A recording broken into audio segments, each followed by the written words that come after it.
Muy buenas, bienvenidos al primer vídeo de explicación de la unidad 6 que vamos a dedicar al estudio de la metafísica. Bien, este tema, esta unidad 6, una de las más difíciles del curso porque es la que requiere de una mayor capacidad de pensamiento abstracto. Es aquella unidad en la cual vamos a tener que poner a trabajar nuestra inteligencia racional con un nivel más alto de intensidad. Va a estar dividido en 4 secciones. En la primera, en el apartado 6.1, vamos a ver qué es la metafísica, en qué consiste, su definición y varios de sus conceptos más importantes, como son la realidad y el ser. En el segundo apartado vamos a centrarnos en las metafísicas espiritualistas.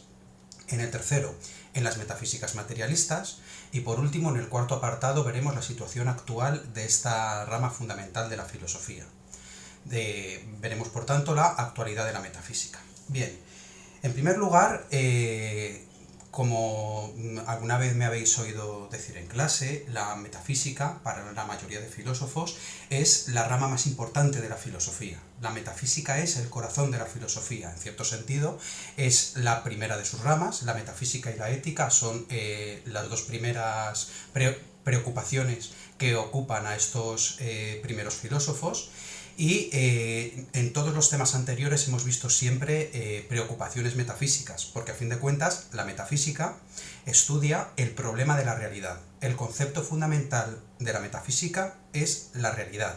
La pregunta básica de la metafísica es ¿qué es real? Muchos de nosotros, y suele ser recomendable a vuestra edad, hemos tenido un acercamiento superficial a la metafísica a través del cine y de películas como El show de Truman o Matrix. En estas películas uno se plantea si lo que pensamos que es real es verdaderamente real. Es decir, si la realidad que nosotros pensamos que es tal es realidad o es una ficción, o es un engaño, o es una apariencia. Esa es la duda que nos plantea la metafísica, y en todos los anteriores temas, en todas las anteriores unidades, en el fondo lo que hemos hecho es plantearnos qué es la realidad. En el tema 1, por ejemplo, de introducción a la filosofía, nos estábamos preguntando en qué consiste el pensamiento racional, qué es realmente el pensamiento racional. En segundo lugar, cuando vimos la reflexión filosófica sobre el ser humano, nos estuvimos preguntando todo el rato en qué consiste la naturaleza humana, qué es realmente el ser humano. En el tema de epistemología hemos visto qué es la verdad. En el anterior tema, en el tema de filosofía de la ciencia, hemos estado estudiando qué es la ciencia. Uno de los aspectos fundamentales que estudiamos fue el criterio de demarcación, aquel que diferencia el verdadero conocimiento científico, que es en realidad la ciencia, y aquello que no. Por lo que, como vemos, la metafísica es tan importante porque, en cierto sentido, el pensamiento racional funciona usando este concepto básico, la realidad. Cuando nos preguntamos algo filosóficamente, nos estamos preguntando por su realidad. ¿Qué es realmente cualquier cosa a la que nos enfrentemos? Ese es el mecanismo básico de la filosofía y es la herramienta cognitiva básica, el concepto más importante que tiene nuestro pensamiento racional. Bien, yo creo que para presentaros qué es la metafísica, para hacer una primera introducción y empezando ya con el primer apartado, con el 6.1, la metafísica y el estudio del ser, lo primero que tenemos que hacer es entender, como os decía, qué es la metafísica, y en segundo, cuál fue su origen, por qué surge la metafísica. Bien, la metafísica, como ya os digo, es replantearnos qué es la realidad.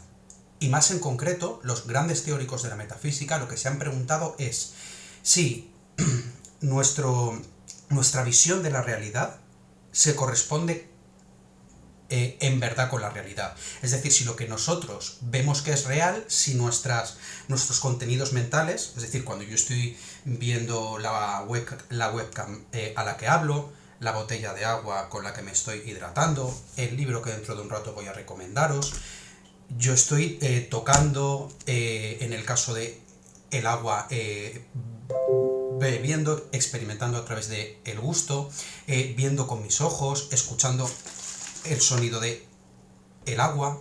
En ese sentido, teniendo en cuenta que yo estoy recibiendo información sensorial, la pregunta metafísica consiste en discernir si ese mundo fenoménico es real o no es real. Yo pienso que es real, pero como ya os he explicado alguna vez en clase, podría ser que todo esto fuera un sueño. Yo pienso que yo estoy ahora mismo sentado en mi escritorio preparando una clase de metafísica para mis alumnos, aunque voy a subirla a YouTube y la puede ver cualquiera. Acabo de desayunar hace un rato, hace un momentito mientras desayunaba he visto el tráiler de la 4ª temporada del Ministerio del Tiempo, pero de repente ahora puedo estar hablando con vosotros y de repente pues puede ocurrir que yo vea que el cielo se tiñe de rojo, que empiezan a llover bolas de fuego, que las paredes de mi escritorio se derriten, y de repente abro los ojos y veo que estoy soñando. Con lo que yo pensaba que era real, todo lo que me decía mi sentido de la vista de la webcam, mi sentido del gusto del agua o mi sentido del tacto de este libro, en realidad no era real, era falso. Con lo cual, la primera respuesta a la crítica principal a la metafísica puede plantearse en estos términos. Cuando yo digo, ¿qué es real? Una primera respuesta escéptica a eso es, real es lo que estás experimentando. Sin embargo, yo no sé si es real lo que yo estoy experimentando porque podría estar en un sueño. O como es el caso de la película Matrix, yo podría estar en realidad encerrado en un capullo, en una especie de bolsa de líquido amniótico con unos electrodos conectados a mi cerebro que estuvieran todo el rato transmitiendo impulsos a mi cerebro para que creyera que lo que yo veo, oigo, saboreo, huelo y toco es real, cuando en realidad estoy encerrado en un capullo de líquido amniótico y todo eso no son más que engaños que está produciendo una máquina en mi cerebro. El sueño y la manipulación de nuestros estímulos neuronales son dos motivos por los que no es baladí preguntarnos si lo que estoy experimentando, si el mundo, como decía Kant, fenoménico, es el mundo real o no lo es. Bien, en ese sentido, cuando surge la metafísica surge precisamente porque a los primeros filósofos y pensadores se les presenta el problema del cambio. Es decir, ellos ven que el mundo real está cambiando constantemente, ¿vale? Imaginaos que yo, para hacer más llevadero el confinamiento, cojo una maceta, pongo tierra, planto una semilla y tengo un árbol. A ese árbol voy a llamarlo Meriseli, por ejemplo, en homenaje a un amigo mío, por cierto. Bueno, y a la gran escritora, evidentemente. Y yo, cuando planto a Meriseli, es una semilla, y las primeras semanas no es más que un tallo verde con un par de hojas. Según crece, se va haciendo cada vez más grande, y cuando pasan unos meses, tengo ya un árbol, o sea, una pequeña planta de 30 centímetros, y puede crecer mucho más, incluso ir dando frutos. Todo el rato es Meriseli, pero lo que me están diciendo mis sentidos es que Meriseli está cambiando todo el rato. Entonces, si Meriseli está cambiando todo el rato, ¿es justo que yo piense que todo el rato es la misma Meriseli? ¿Por qué yo llamo de la misma forma a algo que está cambiando todo el rato? Pongo un ejemplo conmigo. El último vídeo que grabé, yo tenía la barba más larga. Yo mañana puedo decidir afeitarme y quitarme la barba, y en todos esos casos, yo soy Miguel, vuestro profesor de filosofía.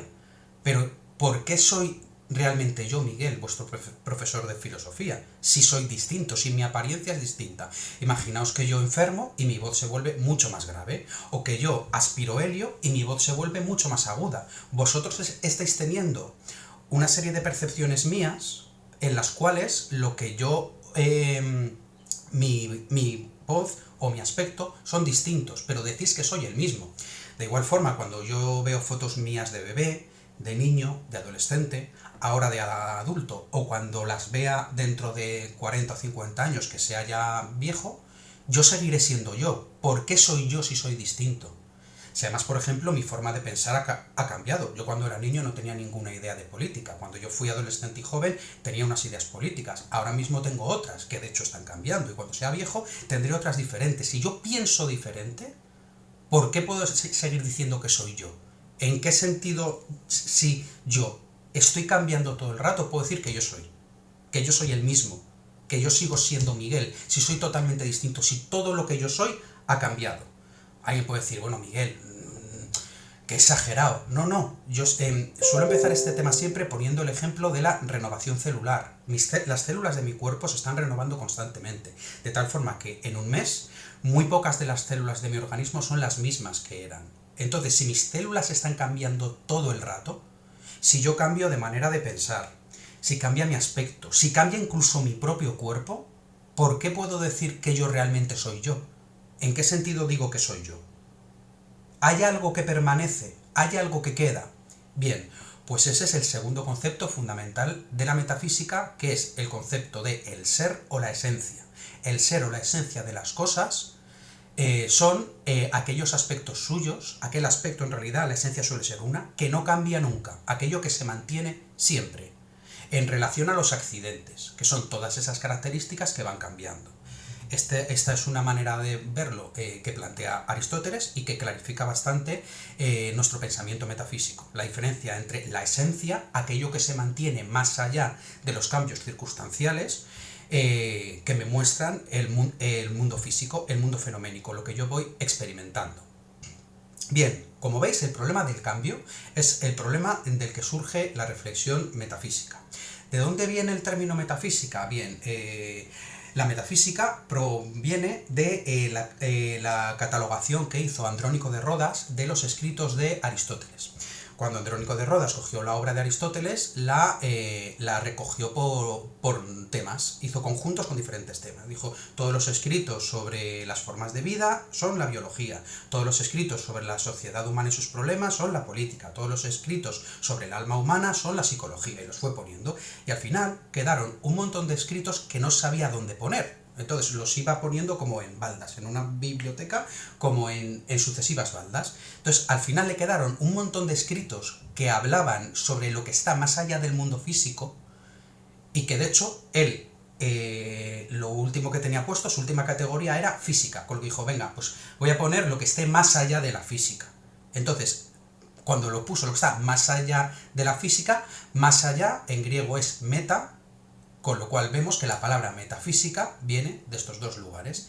Viene de la catalogación de las obras de Aristóteles, de todo lo que se puso más allá de la sección de la física, y además de la reflexión sobre aquellos aspectos de la realidad que van más allá del mundo físico. Eso es la metafísica. La metafísica es un saber.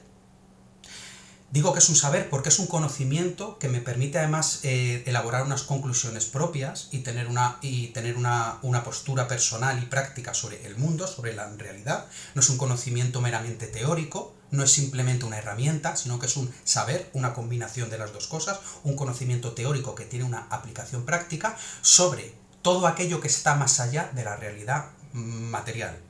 Por eso os decía hace unos minutos que la metafísica va a requerir de toda nuestra capacidad de pensamiento abstracto, porque vamos a ver las cosas que están más allá de la realidad material.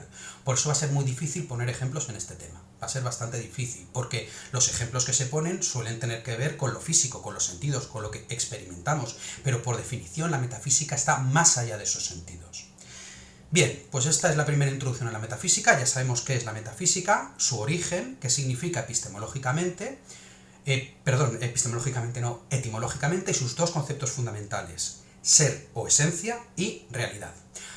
Pues vamos al primero. El primero de ellos, el apartado 6.1.1, es el de la realidad. Bien, vamos a ver tres definiciones de realidad. La primera es una definición intuitiva, es decir, la primera que se nos plantea a todos que hablamos castellano y decimos realidad, ¿qué es? Pues lo que todos pensamos que es la realidad, y luego vamos a ver otras dos definiciones, una en sentido muy restrictivo y otra en sentido más amplio. Bien, vamos con la primera. La primera es la realidad según su definición intuitiva. Según esta definición, la realidad es el conjunto de todo lo que existe, el conjunto de todo lo que es. Cuando yo hablo de la realidad, estoy hablando de lo que existe. ¿Qué es real? Lo que existe, lo que es, ¿vale? No lo que yo... No la ficción. La realidad en este sentido estaría opuesta a la ficción. La ficción es todo aquello que invento. Y esa ficción se contrapondría con la realidad, ¿vale? Por ejemplo, en el cine nos da un ejemplo muy claro de esto. En el cine hay dos grandes grupos. Todas las obras cinematográficas pueden catalogarse en dos grandes grupos: la ficción y el documental. La ficción trata historias inventadas y el documental habla sobre la realidad siempre. De ahí que nosotros, los profesores, utilicemos muchos documentales, porque el objetivo de la enseñanza es hablaros sobre la realidad. Bien, Ya tenemos una primera definición intuitiva de la realidad. La realidad es el conjunto de todo lo que existe, de todo lo que es. Esta definición nos plantea una serie de problemas. La primera de ellas, que ya se podía oler por lo que os acabo de decir, es: ¿existen las cosas ficticias? ¿Existe precisamente lo ficticio? Por ejemplo, nosotros sabemos que en el mundo la libertad no existe. La libertad es una característica de nuestras acciones, pero no hay ningún lugar donde esté la realidad. La libertad no tiene una existencia real, no está en ningún lugar, no es una realidad, es una construcción mental. De la misma forma podríamos hablar del amor, o de la esperanza, o de España, por ejemplo, nuestro país, España. Nosotros no vemos a España en ningún lado, sabemos que hay un territorio, que hay una bandera, que hay un lenguaje, que hay una serie de pueblos, que hay una tradición cultural, pero España no está en ningún lado. Entonces, todas esas realidades ficticias, las cosas ficticias, todas las cosas que inventamos y que no están en la realidad natural, ¿existen realmente? Esta es la primera gran pregunta que plantea esta definición intuitiva de la realidad, si las cosas ficticias existen o no.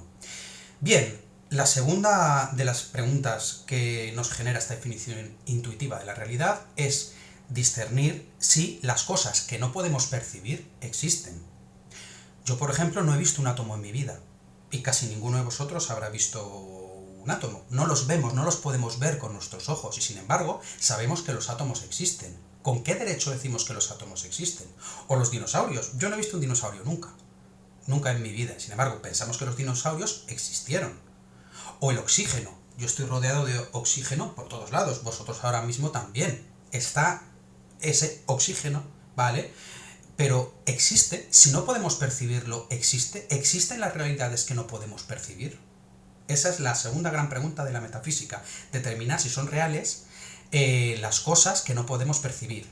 Y por último, el ejemplo que os ponía hace un momento, tenemos todas esas cosas inmateriales, como las emociones o los sentimientos, ¿vale? El amor, la democracia, la esperanza, todas esas cosas inmateriales, las cosas que no tienen un cuerpo físico, ¿existen realmente? Bien, esas son las grandes preguntas que nos plantea la definición intuitiva de realidad. Ahora vamos a ver la definición de realidad en sentido restrictivo, es decir, una definición estrecha. Esta definición, esta realidad en sentido restrictivo, se llama también la realidad científica o la realidad material. Según esta definición, es real todo aquello de lo que podemos tener experiencia a través de nuestros sentidos, de las herramientas que poseemos y de sus consecuencias. ¿A qué me refiero con esto? A que en sentido material, en sentido restrictivo, este bolígrafo es real, porque yo estoy teniendo experiencia de él a través de los sentidos. Lo estoy viendo, lo estoy tocando. Luego este bolígrafo, materialmente, a un nivel científico y restrictivo, este bolígrafo existe, seguro. También hablo de herramientas.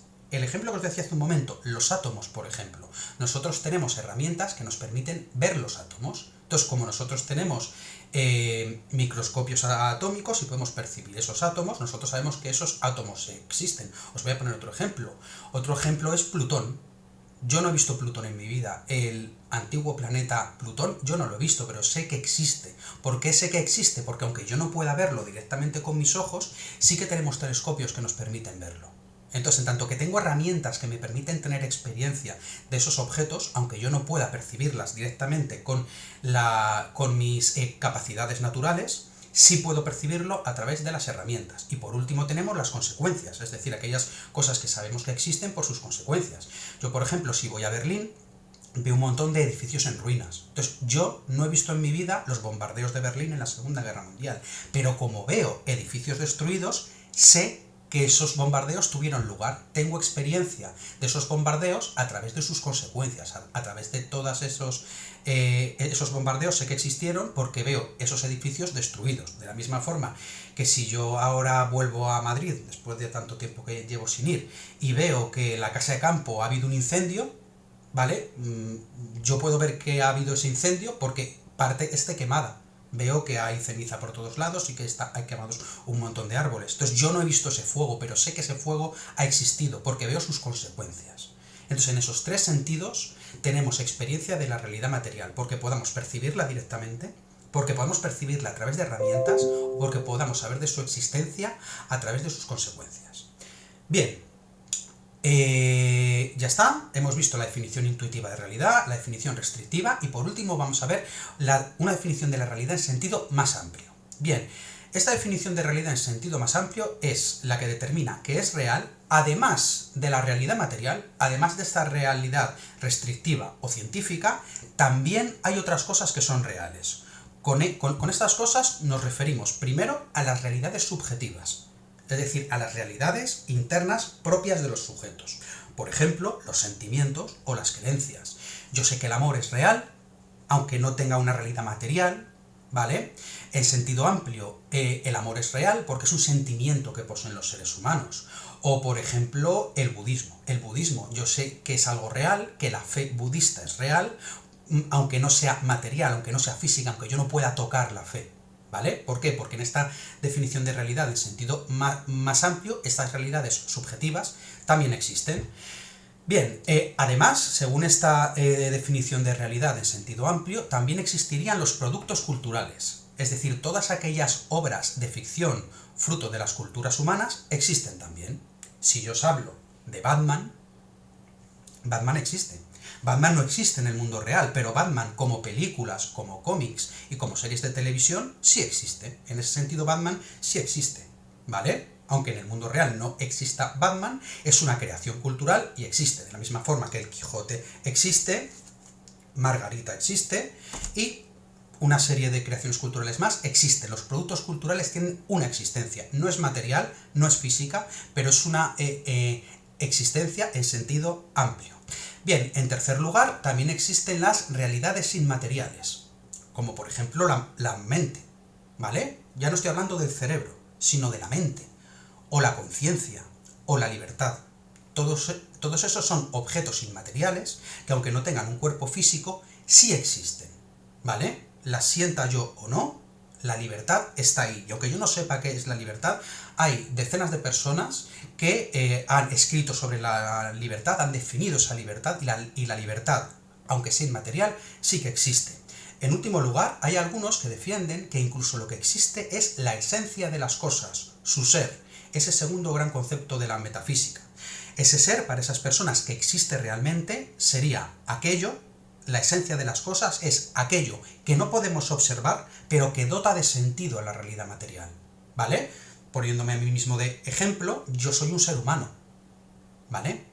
Y precisamente lo que me da dignidad es esa esencia, es que soy un ser humano, que tengo algo dentro de mí que da sentido a esa realidad, ¿vale? Bien, pues ya está. Esa sería la realidad en sentido amplio. Como os digo, la realidad en sentido amplio sería la realidad material y además las realidades subjetivas, los productos culturales, las realidades inmateriales e incluso la esencia de las cosas, que no podemos percibir, aquello que no podemos observar, pero que dota de sentido la realidad material. Y con esto terminaría esta primera clase sobre metafísica. Y ahora voy a recomendaros esta novela para ayudar a pasar este confinamiento. Esta novela es El maestro y Margarita. Es una novela, como podéis ver, escrita por el escritor ruso Mikhail Bulgakov, y es una novela interesantísima, apasionante, y a mí en particular, por lo que os la recomiendo y por lo que me parece una novela excelente, es porque, desde mi punto de vista, mezcla lo mejor de dos estilos literarios extremadamente atractivos, que son la literatura rusa y la literatura romántica. De un lado es un libro lleno de fantasía, lleno de misterio, uno de los protagonistas, os hago un micro spoiler, es el diablo y varios demonios, son varios de los protagonistas de este libro. El maestro y Margarita tienen una relación, son los dos protagonistas, además de Voland, que es el nombre que se le da al diablo, auspiciada por el propio diablo, aparecen demonios, hay muchas cosas sobrenaturales, tiene un final, bueno, no voy a entrar en el final evidentemente para no haceros un spoiler, pero os aviso que es extremadamente romántico, y al mismo tiempo mezcla la hondura psicológica de los grandes escritores rusos. Ya os he hablado un montón de los escritores rusos en clase, os seguiré hablando de ellos, son fabulosos y lo mejor que tienen es la hondura psicológica, la definición que hacen de los personajes de una forma tridimensional, ¿vale? De una forma totalmente opuesta a la que nos tiene habituada la ficción facilona que vemos en la mayoría de películas y de series de televisión, con personajes planos y sencillos. Los escritores rusos y las mejores obras de ficción de nuestra cultura lo que hacen es que nos ofrecen personajes tridimensionales, personajes que tienen sus luces y sus sombras, que no son ni buenos ni malos, sino que son complejos y contradictorios. En ese sentido, los personajes del Maestro y Margarita también son así, así que nada más, con esto terminamos esta primera explicación del tema de la metafísica. Espero que os haya quedado claro. Si no, preguntadme lo que queráis, o en nuestras aulas de Classroom o en los comentarios de YouTube, estaré encantado de responderos. Un besito y muchas gracias.